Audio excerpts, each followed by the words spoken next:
Assalamualaikum warahmatullahi wabarakatuh. Nah, di video kali ini Ibu akan menjelaskan masih materi SMP kelas 7 semester 1, yaitu tentang persamaan dan pertidaksamaan linier satu variabel. Jadi di sini di video ini kita akan membahas tentang persamaan dan pertidaksamaan linier satu variabel. Ada persamaan dan pertidaksamaan linier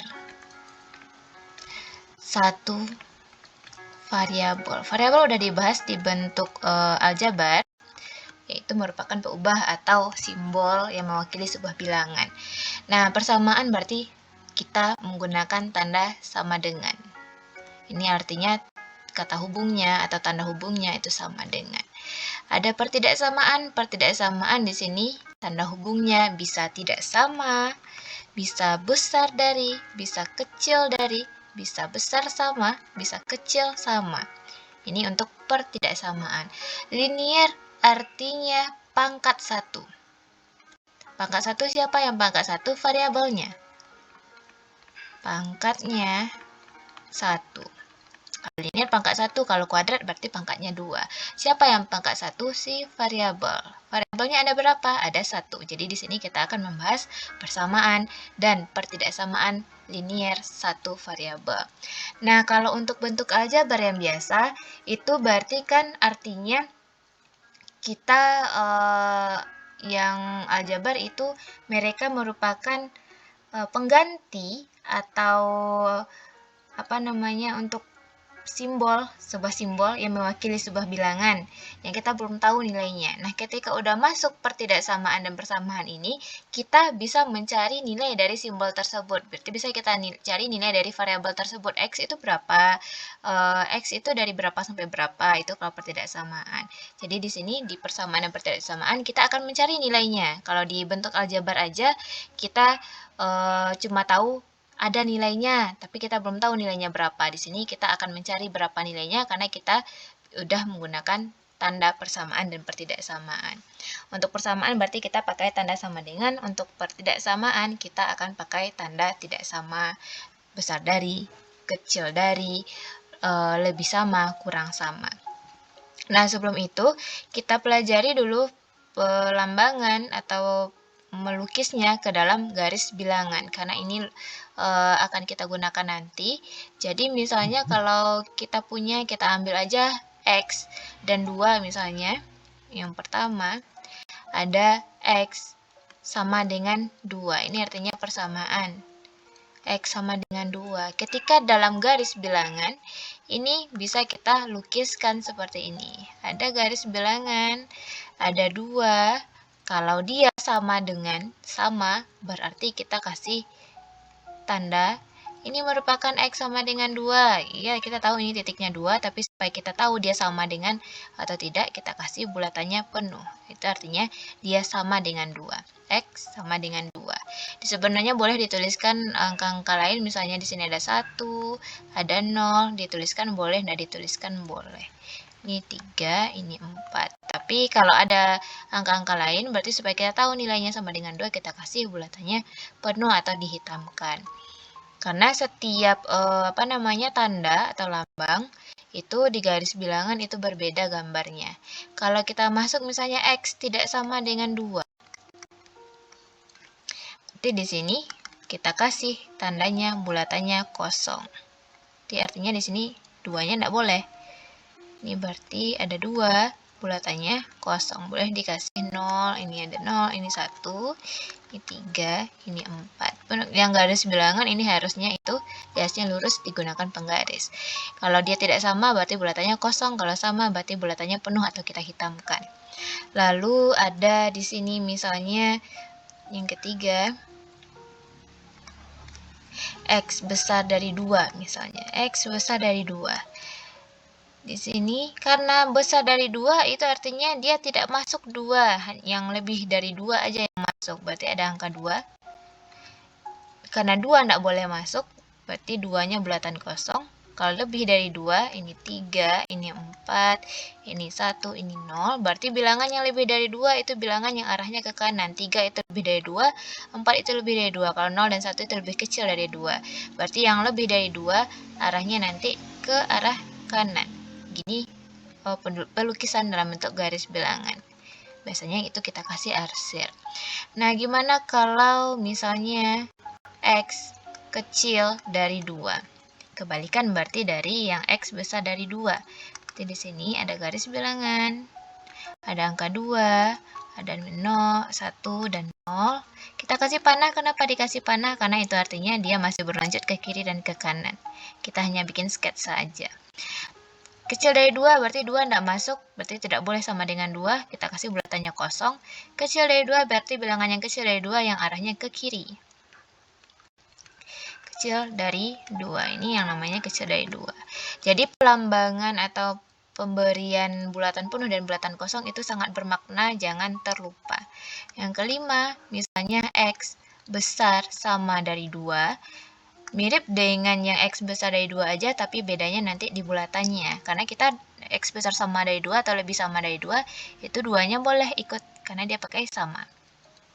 Ada 2, ada 3, ada 4, ada 1, ada 0. Berarti kalau besar sama, 2-nya boleh ikut, karena dia pakai sama.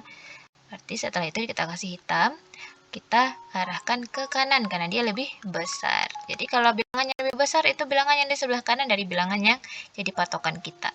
Yang keenam, ada X kecil sama dari 2, berarti dalam garis bilangan, itu gambarnya ada 2, ada 3, ada 4, ini 1, ini 0.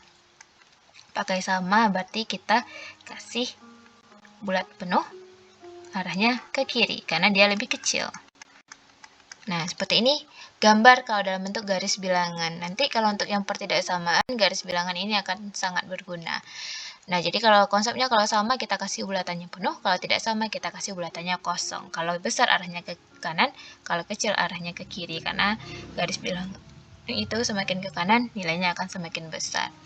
Nah, selain itu ini baru bentuknya garis bilangan. Bagaimana kalau kita menyederhanakan sebuah bentuk persamaan? Contoh. Yang pertama, misalnya kita dikasih 2x ditambah 3 ditambah 3 sama dengan 3x dikurang 7, misalnya seperti ini. Nah, biasanya itu kalau yang seperti ini, kalau di SMP itu biasanya kita atau di SD dikatakan itu pindah ruas, boleh pakai konsep pindah ruas atau boleh pakai konsep kita menghilangkan sebuah nilai. Contoh kalau pindah ruas kan jadinya 2x dikurang 3x, karena 3x-nya positif, pindah ruas jadi negatif 3x. Negatif 7 sama dengan negatif 7, 3 pindah ruas akan menjadi positif 3, menjadi negatif 3.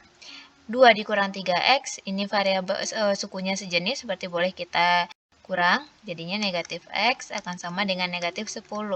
Supaya dia x-nya positif, berarti sama-sama kita bagi dengan min 1, x sama dengan 10 jadinya. Ini hasil akhirnya. Nah, ini kalau kita pakai konsep pindah ruas. Sebenarnya ini konsep dasarnya itu dengan menjumlahkan. Jumlah atau membagi kedua ruas. 2x ditambah 3 sama dengan 3x kurang 7. Ini konsep ini sebenarnya datangnya dari sini. Gimana supaya 3 ini habis? Jadi yang di sebelah kiri cuma tertinggal variabel aja. Di sini berarti 2x ditambah 3. Supaya 3 ini tidak ada, berarti harus kita kurangi dengan 3 supaya dia menjadi 0. Nah, 3x dikurang 7, karena di ruas kiri kita kurangi dengan 3, ruas kanan juga harus kita kurangi dengan 3. Ini sebenarnya konsepnya. Sebenarnya konsep pindah ruas itu konsep ini, tapi disederhanakan. Yang di sini akan menjadi 2x sama dengan 3x dikurang 10. Makanya ini kan menjadi 0. Makanya di sini ada negatif 3. Negatif 3 ini supaya yang positif 3 menjadi 0. Terus di sini ada 3x-nya. Gimana supaya 3x ini tidak ada? Berarti kita kurangi dengan 3x. Ini supaya 3x-nya tidak ada, berarti kita kasih negatif 3x. 3x dikurang 3x dikurang 10. Nah, di sini karena yang di ruas kanan kita kurangi dengan 3x, yang ruas kiri juga harus kita kurangi dengan 3x. Makanya ini akan menjadi negatif x, karena 2 dikurang 3 itu negatif, 3 dikurang 3 itu akan menghasilkan 0, makanya ini akan menjadi negatif 10. Gimana supaya negatif x menjadi positif x? Berarti negatif supaya menjadi positif kita kalikan dengan negatif 1. Yang ruas kiri kita kalikan dengan negatif 1, yang ruas kanan juga kita kalikan dengan negatif 1. Sebenarnya boleh kita bagi dengan negatif 1 karena nilainya akan sama. Sehingga ini x akan sama dengan 10. Boleh dikali negatif 1, boleh dibagi negatif 1, hasilnya akan sama. Gitu. Ini sebenarnya konsepnya, tapi kalau udah bentuk sederhananya, itu yang pindah ruas itu. Tapi sebenarnya konsepnya seperti yang ini. Gimana supaya satu ruas itu ketemu inversnya atau kebalikannya. 3 ketemu inversnya itu negatif 3. Kenapa dengan negatif 3? Supaya dia menjadi 0 gitu. Kalau 3x gimana ya? Min 3x inversnya gitu. Nah, yang penting di sini mungkin untuk yang persamaan itu lumayan simpel. Tinggal dikalikan atau tinggal dibagi, tinggal pindah ruas atau sama-sama dijumlah, sama-sama dikurang. Tapi mungkin yang perlu dipahami di sini kalau kita operasi pertidaksamaan. Misalnya ini diganti yang 2x ditambah 3 itu diganti dengan pertidaksamaan. Yang kedua, 2x ditambah 3 masih dengan bentuk aljabar yang nomor 1, tapi Ibu ubah dalam bentuk pertidaksamaan. Kalau tanda tidak sama itu mirip dengan tanda sama dengan ya. Mirip dengan tanda sama dengan, tandanya aja yang berbeda. Cuma untuk tanda yang besar, kecil, besar sama, dan kecil sama itu ada sedikit perbedaan di sini. Ada hal yang harus Anda ketahui, di mana kalau misalnya 2x ditambah 3 lebih besar misalnya dari 3x dikurang 7. Konsepnya sama dengan ini, mengurang dan membagi atau menambah dengan inversnya. Cuma kita langsung aja pakai konsep pindah ruas, berarti sini 2x dikurang 3x besar dari negatif 7 dikurang 3, alias negatif x besar dari negatif 10. Nah, di sini letak perbedaannya. Ketika tanda sama dengan itu membagi, kan ini artinya sama-sama dibagi atau mengali dengan bilangan negatif, tandanya akan tetap sama. Sama dengan tetap sama dengan, tidak sama akan tetap tidak sama. Tapi ketika dia pertidaksamaan, itu nanti kalau membagi dengan bilangan negatif, itu tanda pertidaksamaannya akan berubah. Kenapa begitu? Ini sebenarnya konsepnya mirip dengan yang ini. Supaya x ini menjadi positif, kita pindah ruaskan. Kita pindah ruaskan akan menjadi x aja. 10 pindah ruas akan menjadi negatif 10 pindah ruas akan menjadi 10. Kalau kita baca dari x, ini akan sama dengan x kecil dari 10. Karena tandanya terbuka ke 10 ketika dia positif. Nah, ini yang akan membuat dia ketika kita membagi dengan bilangan negatif pada pertidaksamaan, ketika kita membagi dengan bilangan negatif, dia akan berubah tanda. Negatif x besar dari negatif 10, kita bagi dengan negatif 1 atau kita kali dengan negatif 1, kan di sini kalau sama itu akan sama nilainya. Ketika kali dengan negatif 1 ya tetap x saja, bagi dengan negatif 1 nilainya juga akan tetap x. Nah, kalau pada pertidaksamaan apabila kita mengali atau membagi dengan bilangan negatif, tandanya akan berubah. Yang awalnya besar akan berubah menjadi kecil. Itu yang harus diperhatikan pada pertidaksamaan, berlaku untuk besar dari, berlaku untuk kecil dari. Oke, ini untuk persamaan dan pertidaksamaan sederhana. Dan dipahami bagaimana cara melukisnya ke dalam bentuk garis bilangan gitu. Oke, ini video pertama tentang persamaan dan pertidaksamaan linear satu variabel. Mungkin di video kedua kita akan mempelajari gimana cara membuat kesimpulan dari gabungan atau irisan pertidaksamaan linear satu variabel. Oke, video yang pertama Ibu akhiri sampai di sini.